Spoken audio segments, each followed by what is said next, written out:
प्रतापराव, तुम्ही फक्त आबासाहेबांवर लक्ष ठेवा. आपल्या पक्षात प्रवेश करायला इच्छुक असणाऱ्या लोकांना ते भेटणार आणि त्यांचं मन मिळवण्याचा प्रयत्न सुद्धा करणार. हो, सगळ्यांना तसा अंदाज दिला मी. त्यांना सांगितलं आबासाहेबांनी बोलवलं तर बिंदास जा आणि ते काय बोलतात ते मला सांग. मालक, तुमच्यासाठी ज्यूस आणलाय. मागितलं होतं मी. नाही, मला वाटलं तुम्हाला ते. वाटण्याचा पगार नाही घेत तू, इथे काम करायचा पगार घेतोस आणि आहे ते काम पण धड करत नाहीस. नाही मोठे मालक, मी अगदी मनापासून काम करतोय. सभेत काय गोंधळ घातलास? युजलेस. नशीब तुला केअरटेकर बनवला, त्यामुळे आम्हाला कळलं तरी की तुझी केअरटेकर व्हायची अजिबात लायकी नाहीये. रमाला बोलवा. हो, बोलवते. रमा, ए रमा. जी बाईसाहेब. रावसाहेबांना तुझ्याशी बोलायचंय. ये इथे.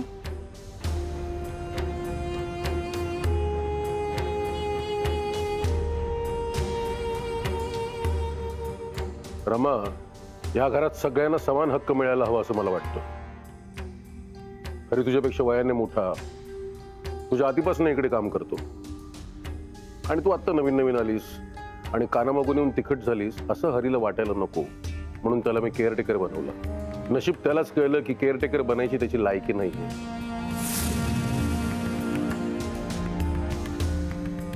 काय रे, कळलं ना? तेव्हा आजपासून तू केअरटेकर.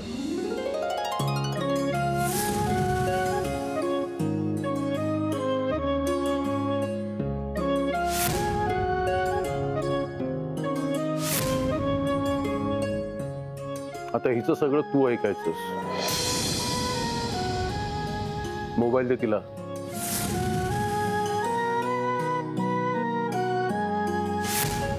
मोबाईल दे.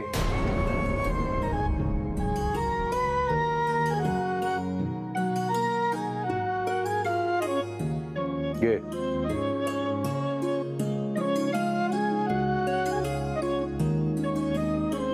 आणि हरी, उद्यापासून तू पंचायतीमध्ये चहा पाणी द्यायला जायचंस, समजलं का?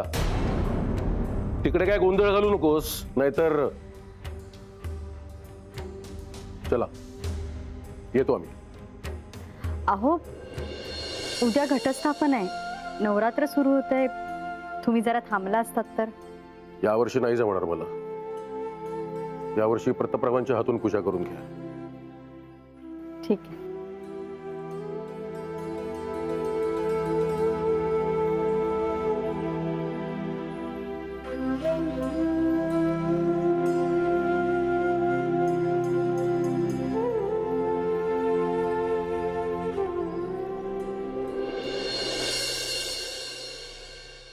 छोटे मला गाव, उद्या देवीची पूजा आहे, माहित आहे ना? हो, मग झोपा आता, नाहीतर उद्या नेमकं पूजेच्या वेळेला झोप लागायची तुम्हाला. आणि मग देवीच्या आरती ऐवजी गणपतीची आरती म्हणाल तुम्ही. नाही, तसं नाही म्हणा. कारण आपण एकत्र बसणार आहोत ना पूजेला.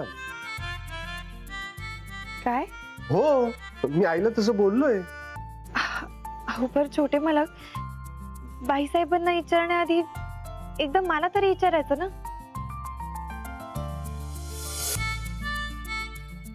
Hello hello, Rama. हा बाई, ऐकतेय. रमाओ, गंमत केली तुमची. अहो, काय छोटे मला, केवढी घाबरले होते मी.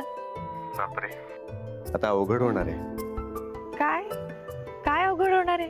तुमचं हसणं ऐकलं ना, आता झोप नाही लागणार बघा. आपल्यामध्ये ही रात्र उगाच येते का? छोटे मला आता एका कवितेच्या 2 ओळी आठवत आहेत. प्रेमात असलेली 2 जण वेगवेगळ्या ठिकाणी बसून आकाशाकडे बघत विचार करत असते, तेव्हा ती म्हणते. काय म्हणते ती? तुझ्या माझ्या मंदी आहे ही भली मोठी रात. तुझ्या माझ्यामध्ये आहे ही भली मोठी रात. जरा बोलू चांदण्यांची, सांग चंद्राच्या कानात. मग तो काय म्हणतो? तेव्हा तो म्हणाला, तुझ्या माझ्या संवादाला कशाला या राशी, तुझ्या माझ्या संवादाला कशाला या राशी, जरा डोळे मिटता तू येई माझ्यापाशी. असं वाटतं ह्या कविता आपल्यासाठीच लिहिल्यात ना? तुमच्या लक्षात राहतं हे महत्वाचं. तुम्ही एवढ्या कामात बिझी असता आणि त्यातूनही वाचायला कसा वेळ काढतात कोणाच ठाऊक. हो छोटे मालक, ते म्हणतात ना, आवड असली की सवड होतेच, तसंच आहे ते. हो, मला लहानपणापासूनच वाचायला लई आवडते. कुठं बी काय बी वाचायला मिळालं ना की मी वाचतच बसते. लहानपणापासूनच लई शिकायचं होतं मला, शिकून लई मोठं व्हायचं होतं. तर आमच्या गावातल्या दुष्काळानं समजच त्याच्या मनासारखं केलं. माझ्या मनाचं कधी चालूच दिलं नाही. तुम्हाला सांगते छोटे मालक, आज पण कॉलेजात जाणाऱ्या पोरा पोरींना पाहिलं नवं की असं वाटतं त्यांच्यासोबत त्यांच्या वर्गात जाऊन बसावं. आणि मग मी अभि काय बोलत बसली, ज्या गोष्टी घडणारच नाहीयेत त्यांच्याबद्दल बोलून तरी काय फायदा आहे. जाऊ दे. रमा, आपलं नशीब हे आपल्याच हातात असतं ना. खरे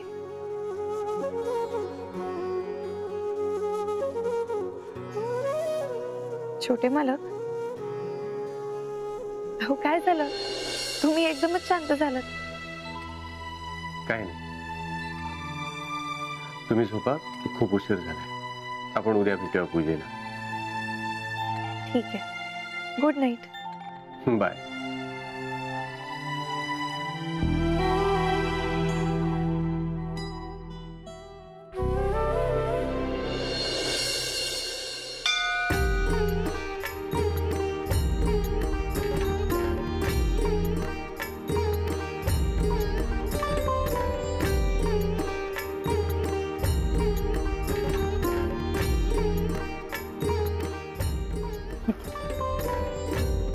छान झाली पूजा.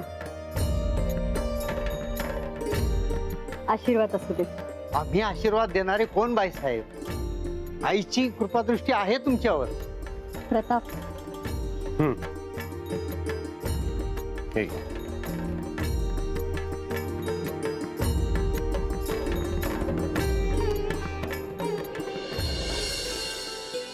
निघायचं?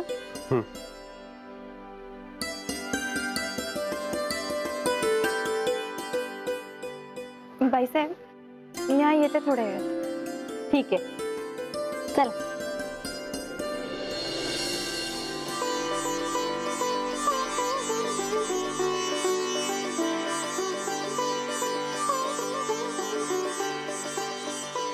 आई, आजवर जशी तू माझी साथ दिलीस, प्रत्येक संकटातून मला बाहेर काढलंस, तशीच माझ्या पाठीशी उभी राहा. मला माझ्या प्रेमात सुद्धा साथ दे.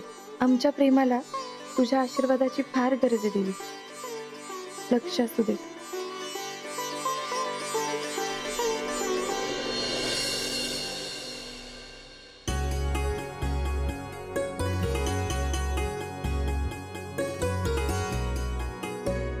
छोटे मालक, तुम्ही काय मागितलं देवीकडे? ते असं सांगायचं नसतं. अच्छा.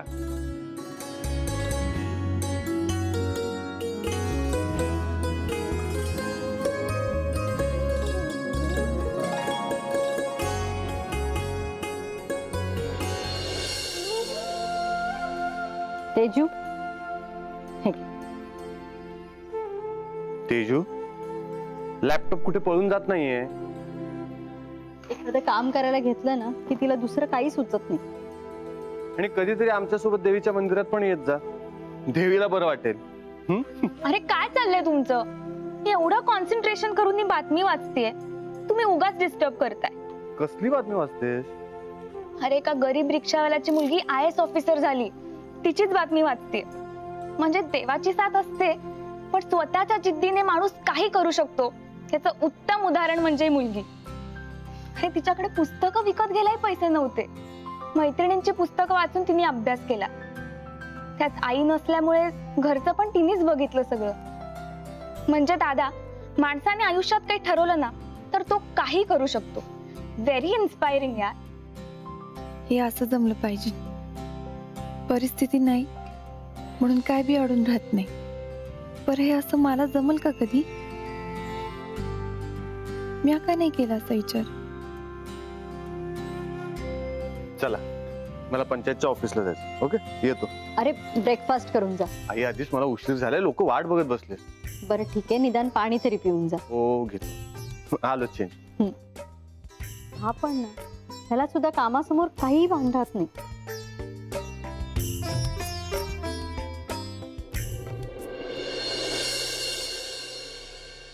काय ग पोरीनो, काय करताय? मला उशीर झाला का? नाही. अगं ते विशू सोबत आले ना, येताना 2-3 मसाले डोसे खाऊन आले. मी पोट भरलं. आता 3-4 तास मी काही काम करायची नाही. रमी, जरा पाणी दे ग. ठेव काय, पाणी दे मला पहिले.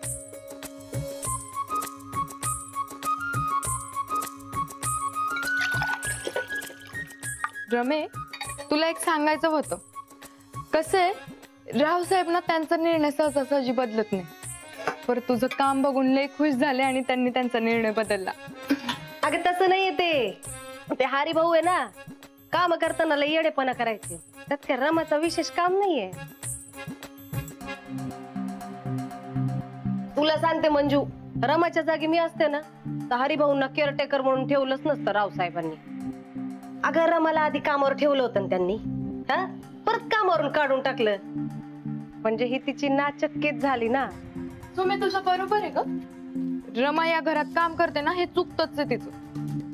नाही म्हणजे कसं आहे, ती जर शिकली असती किंवा अजूनही कधी पुढे जाऊन शिकली ना तर मोठी बाईसाहेब आहे. म्हणजे ते काय म्हणतात ते, ऑफिसर झाली असते बघ. झाली असती ना? झाली आहे का? रमाचं सोड ग. तुला माहितीये का माझ्याबद्दल? मी जेव्हा शाळेत होते ना तेव्हा मी सुपरस्टार होते, सुपरस्टार.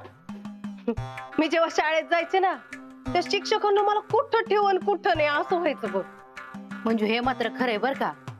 अगं खरंच व्हायचं शिक्षकांना, हिला कुठं ठेवू कुठं नको म्हणून मग 4थीत 2 वर्ष आणि 5वीत 3 वर्ष ठेवूनच घेतलं तिला.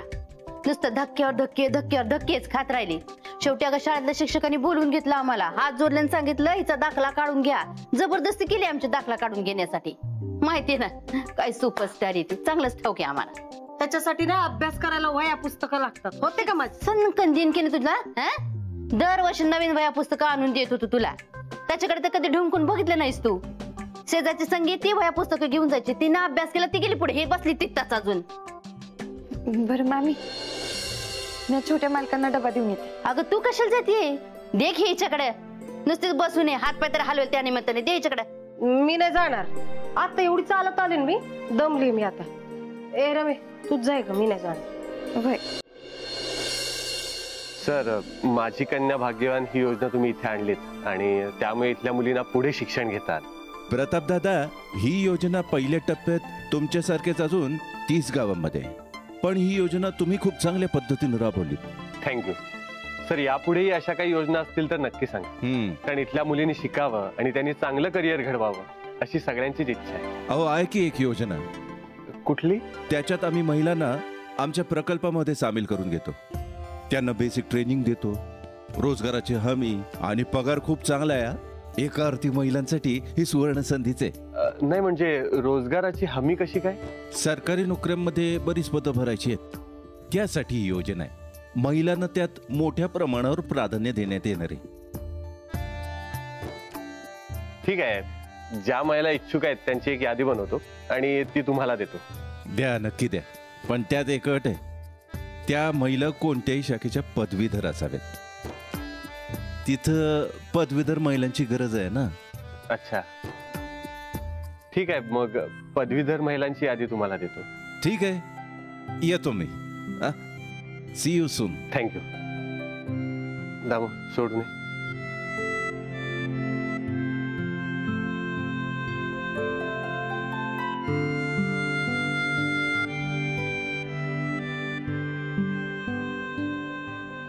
हो, आता पदवीच नाहीये तर संधीचा तरी कशाला विचार करायचा. आणि संधी गेली म्हणून नाराज तरी कशाला व्हायचं ना.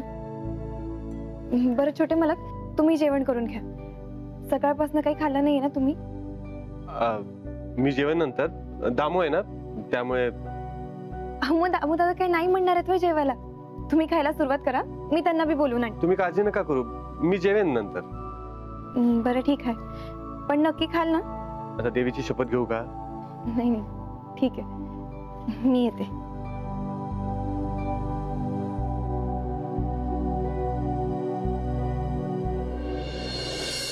दामू जेवून घे, डबा आलाय. आणि तुम्ही? नाही मला भूक नाही. अहो पहिला घास तोंडात घेतला की आपसुकच भूक लागते. तू जेवून घे, मला एक फाईल शोधायची. आलोच. अहो पर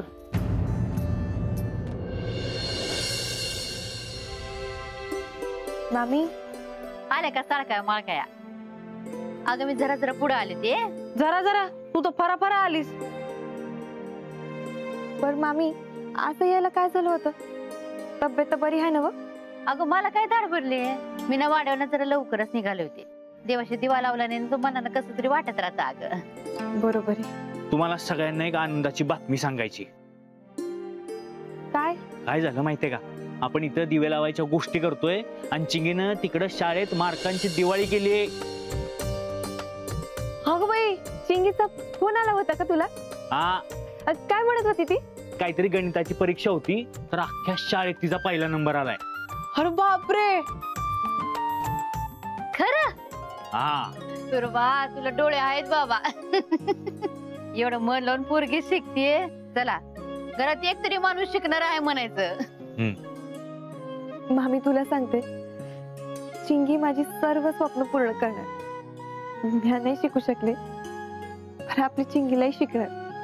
अगं रमा, एवढी आनंदाची बातमी आणि डोळ्यात पाणी का आणते बाई? आता चिंगी आहे ना तिथं, ती शिकली ना की ती तुला पण शिकवेल आणि तू पण मोठी साहेबीन होशील बघ. ते म्हणतात ना, एक पोरगी शिकले की अख्खं घर शिकतं, तसं होईल बघच तू आता. खरंय. पर मामी, अगं मला तर राहतच नाहीये बघ. तिला पटकन फोन करू का? आणि अभिनंदन बी करते. कर फोन कर तिला, पण एक गोष्ट लक्षात ठेव, फोनवर रडायचं नाही बर का. लेकरू एकटे आहे ग तिथं, जीव कासावाईस होईल तिचा. रडू नका अजिबात. बाय.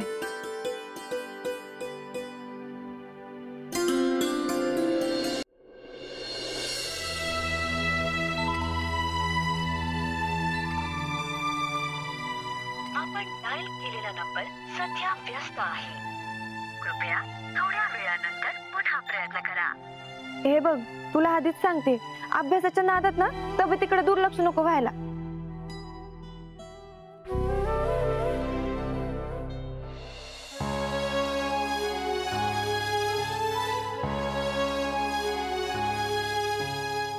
बिझी का लागतोय फोन? एवढा वेळ कोणाशी बोलतोस तिला? अगं हे चिंगे, नको ना ग रडू. हे बघ, तू रडणं थांबव, नाही तर तुझी ताई बी इकडे रडेल बघ. आपण डायल केलेला नंबर सध्या व्यस्त आहे. कृपया थोड्या वेळानंतर. अगं काय सांगतेस, एक तास झालं बी. तुझ्याशी बोलता बोलता कधी वेळ निघून गेला ना, काही कळलं बी नाही. बरं ठीक आहे, तू जा आता आणि शांततेत झोप. तुला उद्या सकाळी उठायचं बी असेल ना? ठीक आहे, चालते. पण चिंगे, यायच्या यायला झोपत जा आणि जेवत बी जा. हा ठीक आहे. Good night.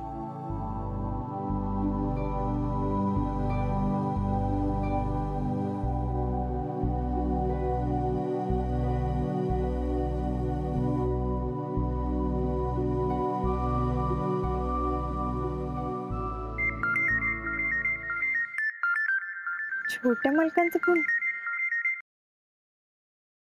जी छोटे मालक, बोला ना. अहो कधीपासून फोन करतो मी तुम्हाला? एवढा वेळ कोणाशी बोलत होतात तुम्ही? अहो चिंगीशी बोलत होते, म्हणून जरा जास्त वेळ बोलले. अच्छा. काय म्हणते, कशी आहे ती? अहो ती मजेत आहे, एकदम मस्त. अहो पूर्ण शाळेत पहिला नंबर काढला तिनं. अरे वा. चिंगी लई मोठं नाव करते आमचं. तुम्हाला सांगते छोटे मालक, जे समजा मला करायला जमलं नाही ना ते सगळं चिंगी करते. ती इतकी छान शिक्षण घेते ना त्यामुळे मी इथे दिवस रात्र राबायला तयार आहे. शेवटी शिक्षण अर्धवट राहिलेल्याचा त्रास मला चांगलाच माहित आहे. पण चिंगीशी बोलून ना एकदम भारी वाटले मला. असं वाटतं कधी तिला भेटते आणि मिठीत घेते माझ्या. रमा किती आगावताय तुम्ही, जरा शांत व्हा. दुपारी पण तुम्ही डबा घेऊन आलात, मी तुम्हाला विचारलं काय झालंय, तुम्ही काहीच बोलला नाहीत. काही झालंय का? हो, तुम्हाला काय सांगू छोटे मालक. मी आता एवढंच सांगू शकते की चिंगी मध्ये मी रमाला शोधते. ती रमा जिला शिक्षणाची लई आवड आहे. ती रमा जिला शिकून लई मोठं व्हायचं होतं. अहो, आज तेजताई ती बातमी वाचत होत्या ना तेव्हा तिथं मी स्वतःला ठेवून बघत होते. छोटे मालक, जादू हा शब्द जगात आला म्हणजे जादू बी असेलच ना. मला अजून बी असं वाटतंय की एक दिवस जादू होईल आणि माझं शिक्षण पूर्ण करण्याचं स्वप्न पूर्ण होईल. मी अजून बी आशा सोडली नाही. एक दिवस नक्कीच जादू होणार.